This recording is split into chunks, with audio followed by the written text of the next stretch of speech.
Hello, my name is Rowan Knutson, and this is my thesis pitch. What do you know about archaeology? Archaeology, as Britannica puts it, being the scientific study of the material remains of past human life and activities. Do you have any passing interest in Stonehenge? What about the pyramids of Giza, Göbekli Tepe, Machu Picchu, or the Terracotta Army? You might know one or two specific stories. Maybe if you live in a city that's been inhabited for generations, hundreds or thousands of years. Maybe ancient history being dug up under your feet is commonplace. Or maybe you have a lifelong interest. There's a prevalent talking point in the United States and online spaces that North America has no interest in history because all of our architecture is so recent. This is an incorrect and blatantly colonial myth. People have been living in the Americas for nearly 20,000 years at the current estimate, and the material remains of these 20,000 years of human history are visible on land and under its surface. For visible archaeology in the western US, I could point you towards the cliff dwellings of Mesa Verde, or closer to home for me, 2 hours from where I grew up, the 2.3 thousand year old Serpent Mound.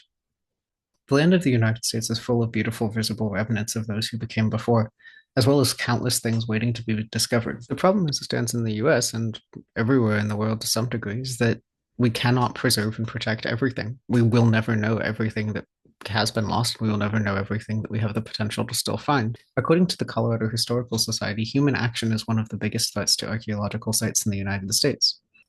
The United States lives in a constant state of perpetual growth, which can be damaging to the people, ways of life, and ecology.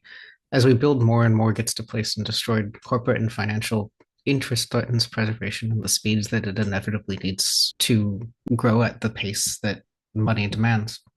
The laws surrounding archaeology in the US are increasingly complex as we try to keep up with changing culture demand and hopefully repair some of the damage that colonial history has done to the living indigenous peoples and their ancestry. Laws which apply to public land, private land, and corporate land are all distinct and occasionally contradictory, further complicating any archaeological survey that is ever done in the United States. I personally do not know how to fix all of the rapidly moving complications of the social, cultural, and legal scenarios which affect archaeology. But I do know that there are people who want to know what's going on, who want to learn, and who do not have the resources to understand the legal jargon that they need to.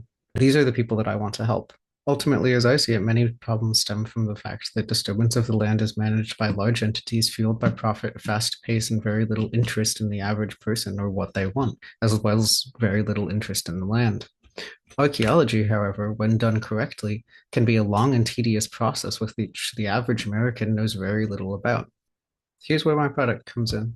Where it stands today, the game that I am pitching is not going to be able to tackle this problem on a large scale. It can, however, hopefully reach even a small audience who want to know more but do not have access to the material to even know where to begin.